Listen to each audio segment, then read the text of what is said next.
So yun, no, KGX, kumusta kayong lahat at ito. So, checking tayo ngayon. Kung mapapansin nyo, yung mismong TA natin noong nakaraan, ito siya. No? Balikan nyo yung TA natin noong nakaraan, yung I think Monday. So, ay hindi, Sunday, no? So, makikita nyo yan. So, dito tayo kumuha ng resistance hanggang lumipad. Okay? So, sa ngayon, safe TA muna tayo, no? Safe TA 691, resistance support 5,900 59,900. So ayan yung pinaka safe natin mga lodi. So susubukan kong gumawa ng TA ngayon. Mamaya no, ipopost na lang natin mamaya kung paano natin gagawin, pero nakikita ko parang medyo sa 4 hours time frame naman, kung titingnan naman natin, parang gumawa siya ng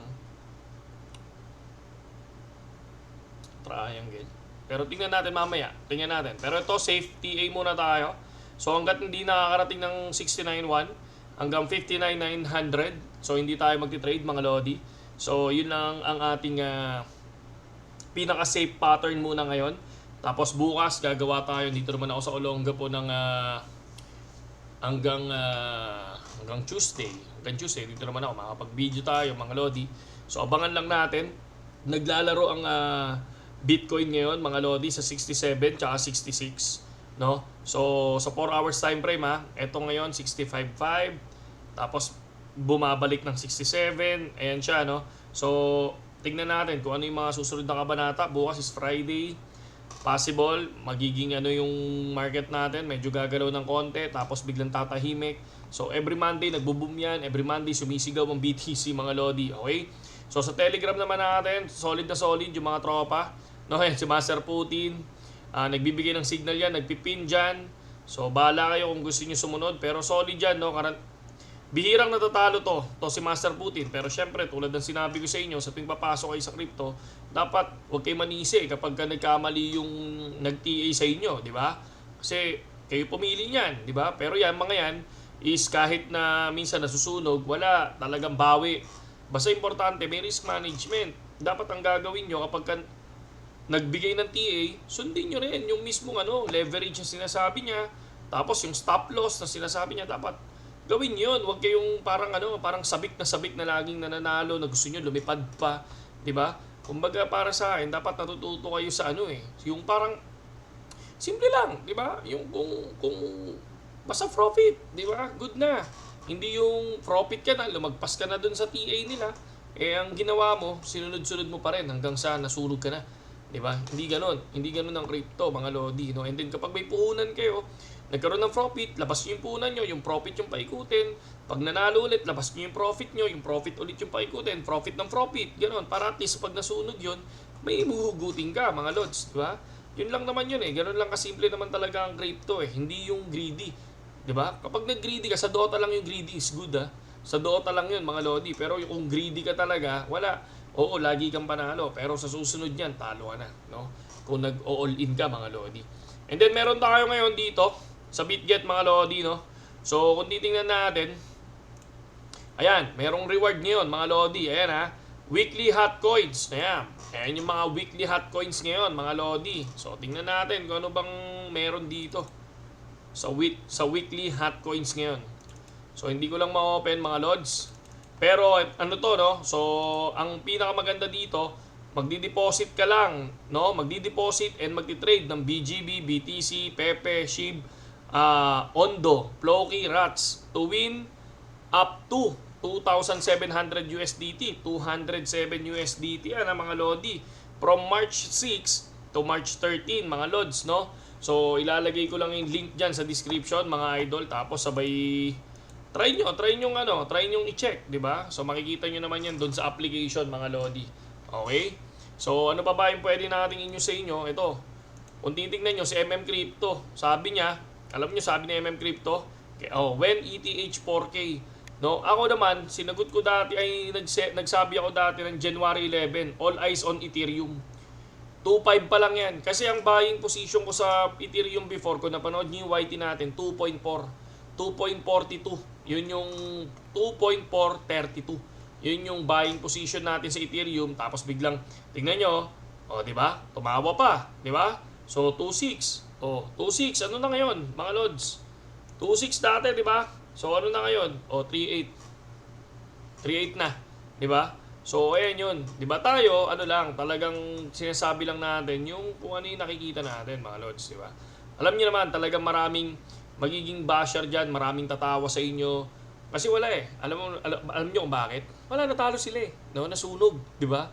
So, nasunog sila dahil sa kagridihan nila, tapos ngayon, wala na, sinisisinan nila yung crypto sa buhay nila, di ba? So, akala nila yung pag-unlad ano yan, kumbaga madalian. Hindi, walang ganoon. No, kaya pag pinapili ka di ba?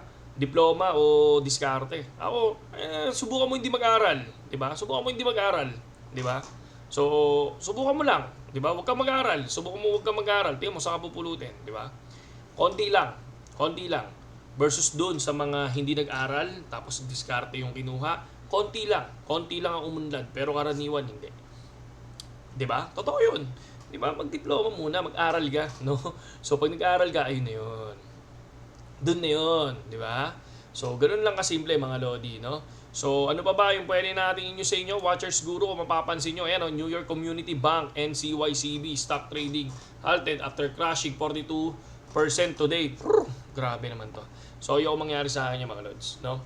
So, hindi rin ako ganun ka-greedy. Katulad yan, tingnan nyo for example, paano ko sabing di ako greedy? O yan, meron akong 213 USDT. So, ayan yung ipinanti-trade ko. ba? Diba? So, ba't ganun? Kay GX, sandit lang naman yan. ba? Diba? Yun lang naman sasabihin nyo eh. Pero ang gagawin ko, papakita ko sa inyo, withdrawal. Diba? So, ano ba yung withdrawal natin mga lodi? So, punta tayo sa XRP. So, yung mga profit ko, binibili ko ng XRP. Kasi tulad ng sinabi ko sa mga nakakilala sa akin dito, addict ako sa XRP. 'Di ba? So sabi ko nga, aminado din ako na lahat yung 5 token ko XRP ang tinira ko. So nag-TP ako sa saan? Sa Dogecoin bumili ako ng 3.40, nag-TP ako ng 5.88. So ilan na yung Dogecoin ngayon? Nag-12 pa nga, nag-11 pa, ngayon nag-8, 'di ba? So ADA bumili ako ng 13.14, nag-TP ako ng 26. So ilan na ADA ngayon? Nasa line of 40 na, 'di ba? Tapos ano pa? RON token, 'di ba? Bumili tayo ng 11 pesos. Ano na ngayon? 'Di ba nag-TP ako magkano? 60. So ano na ngayon? Nasa 179 yung nakaraan. So ngayon nag 145. So BGB, no? BGB 11 pesos, 'di ba? Nag-TP ako ng 17, mga lodi.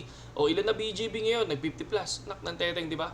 And then nung tinipi ko 'yon, bumili ako XRP 26, 27, 28. Yan yung buying position ko ng XRP. So, hindi siya lumipad hanggang ngayon. No, 36. Pero at least kahit pa paano, 28 to 36, good na yun, di ba? Lumipad ngayon, nag-33. So, hindi ko pa rin pinapabayaan yan. So, nasa na nga ba? Daldal mo kay GX, saan? So, ayan. Okay? So, 0307. 0307, 517 XRP. Bilangin nyo na lang kung ilan yan. Tapos ito, kahapon, 321.